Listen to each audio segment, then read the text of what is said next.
The All Blacks have just announced their team to face the Springboks, and it's clear to see that they are not messing around when it comes to this test match at Ellis Park. As always, leave your opinions down in the comments. Leave this video a like, and if you haven't, please absolutely murder that subscribe button. We're still trying to interview Rassie Erasmus and Siya Kolisi by the end of this year, and we need your guys' support to do that. Now, let's get into this team because there's a couple of changes, there's a lot of experience, and it's a very, very strong All Blacks side. Now, they've gone for a 5-3 split on the bench, which we'll cover in a little bit, but I think that's where the difference is going to be this weekend. The Springboks have obviously gone for a 6-2 bench split. Eben Etzebeth has now come back in to the side to sort of boost the bench, and it's a very experienced bench that the Springboks do have. The New Zealand bench is experienced, but also very inexperienced. I mean, you've got the likes of Ratima, who is the All Blacks replacement scrum half. Yes, he's a very, very good scrum half, but he is unexperienced. Then you've got the experience of Anton Leonard-Brown, Mark Telea on the bench, just in the back line. And then you've got sort of inexperienced forwards as well, and I do think that's where this game is going to come down to, is that last 20 minutes when the bomb squad of the Springboks comes on, and the bench of the All Blacks also comes on. Into the starting 15, they've brought back in Sam Cane. Scott Barrett is back as captain, and all three Barrett brothers are starting. So that's just going to tell you something about the class that the Barrett brothers have, but also how good this All Blacks side is looking. So let's start off at the top with Williams, Taylor, and Lomax. Taylor and Lomax, quite experienced. Williams, this is the first time he will be playing in South Africa, experiencing a South African crowd, as well as Ellis Park for the first time. So his nerves are going to be quite shot, and having to scrum up against the likes of Ox, Bongi, and Frans Malherbe is definitely going to be a test for this front row of the All Blacks. And I definitely think that is potentially where the game is going to be won or lost for the Springboks. If Ox, Bongi, and Frans can really get onto the front foot, get those penalties at scrum time, then we can pin the All Blacks back in their territory, and then we can play sort of that Tony Brown system within their 22. We move over into the locks. You've got Scott Barrett, who's come back from injury. You've got Tupavai, you've got Ethan Blackadder, Sam Cane, and Ardie Savea. Now, I don't think we need to go too in-depth on the likes of Sam Cane and Ardie Savea. They are world-class players. The last time Sam Cane played international rugby was in the 2023 Rugby World Cup final, where he ended up getting red carded. So I think he's going to have a lot to prove against the Springboks this weekend at Ellis Park. He was captain on that day. Obviously, the All Blacks ended up losing 12-11 in the World Cup final, and Sam Cane and the All Blacks will want revenge. So this is sort of a revenge game, if you want to say it like that. The All Blacks will be looking to wrong their rights from 2023. The Springboks are looking to go unbeaten through the Rugby Championship, and I think if they do beat the All Blacks in Ellis Park and Cape Town, then I think that will probably be the Rugby Championship done and dusted, and then we can experiment a little bit in those Argentinian games. Not saying that Argentina are bad, but they're definitely not up to the standard of the All Blacks on South African soil. Now,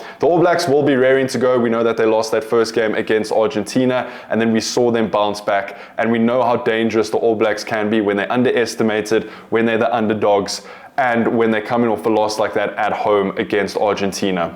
Then into the backline. Now, the backline is unchanged for New Zealand from the Argentinian game, and it's very, very interesting. You've got TJ Perenara at 9, who's going to have to go up against Kobus Reinach. You're going to have the likes of a Ben Jason Dixon, Siya Kolisi, and Jasper Visser trying to close him down around the rucks, because TJ Perenara likes that quick ball. He gets the All Blacks backline onto the front foot, and similarly does Damian McKenzie, one of the most destructive fly-offs in world rugby at the moment. So I think we've paired it up nicely with Damian McKenzie opposite Sasha Feinberg and Gumbazulu, because Sasha is a little bit more flexible, he's quicker on his feet than Andre Pollard, and I think he's going to neutralize Damian McKenzie very, very nicely in that 10 channel. Sasha is also a lot bigger than Damian McKenzie, so as much as Damian McKenzie will look for space, I do think Sasha and the likes of Kobus Reinach pushing off of a scrum or a line-out will be able to close down Damian McKenzie. But then look into the centre pairing, and it's a very, very good centre pairing for the All Blacks. Jordie Barrett and Rico Ioane taking on Damien de Allende and Jesse Kriel. It's going to be a world-class battle in the middle of the pitch. Almost like for like. I do think Jordie Barrett is arguably a better centre than Damien Delende, but we know how good Damien Delende is for the Springboks. And if he has a good game, he's going to have a good game against the likes of Jordie Barrett, because if you give Damian McKenzie, Jordie Barrett too much room, then they're going to send it wide to the likes of Rieko Ioane, Will Jordan, Beauden Barrett, and Caleb Clark out wide. So Jesse Kriel in that 13 channel is going to have to defend extremely well. We know how well he can defend in that 13 channel to close down the likes of Rieko Ioane, because basically what the All Blacks have gone for in that back line is almost 3 or 4 wings, right? You got Caleb Clark, you got Will Jordan, you got Rieko Ioane, who can also play wing. Then you've also got Jordie Barrett and Beauden Barrett, who could potentially play wing as well. So it's an out-and-out pace backline for the All Blacks, but so is the Springbok backline, right? You got Chaselin, you got Kirtley, and we haven't gone for Villy, we've gone for Fassi in at 15. I think just to increase, Fassi's a little bit quicker, more agile than Villy Leroux, so making those cover tackles, closing down that space quicker is going to be extremely vital to cut out those wide passes that the All Blacks love to do. So I do think, like I said in yesterday's video, this is going to be a battle of the backlines. I do expect the Springboks to get the dominance over the forward pack of the All Blacks. If just looking at the All Blacks pack compared to the Springbok pack, I do think we have the better pack. I also think we have the better bomb squad. So if our forwards, if the Springboks can get us onto the front foot, then we can release the back line. And it's going to be very interesting to see these backs go up against each other. Like I said in yesterday's video, Sasha's going to have an incredible game. Kobus Reinach is going to have to threaten around the ruck and get us quick ball. And then Damien Delende and Jesse Kriel, I think, are going to be absolutely vital in this game against Jordie Barrett and Rieko Ioane. We know how good those Barrett brothers are. And the problem is that Beauden Barrett can also slot into that first receiver. Damian McKenzie can sort of fold around to that 15 position. Jordie Barrett could be first receiver. Then you got Beauden Barrett at 12 and Damian McKenzie at 13. And all of a sudden, the backline looks a whole lot different. So I do think the likes of Damien Delende and Jesse Kriel are going to have their hands so full in that midfield, trying to take care of Damian McKenzie, Jordie Barrett, and Beauden Barrett from that first receiver position. I also think Chaselin and Kirtley Arendse are going to have to make some vital decisions, whether to cut in, whether to go for an intercept, whether to hang back and try and use the touchline to push out the likes of a Caleb Clark and a Will Jordan, because Caleb Clark is a lot bigger than Chaselin. Will Jordan is also bigger than Kirtley Arendse. So they are going to have a massive battle on their hands.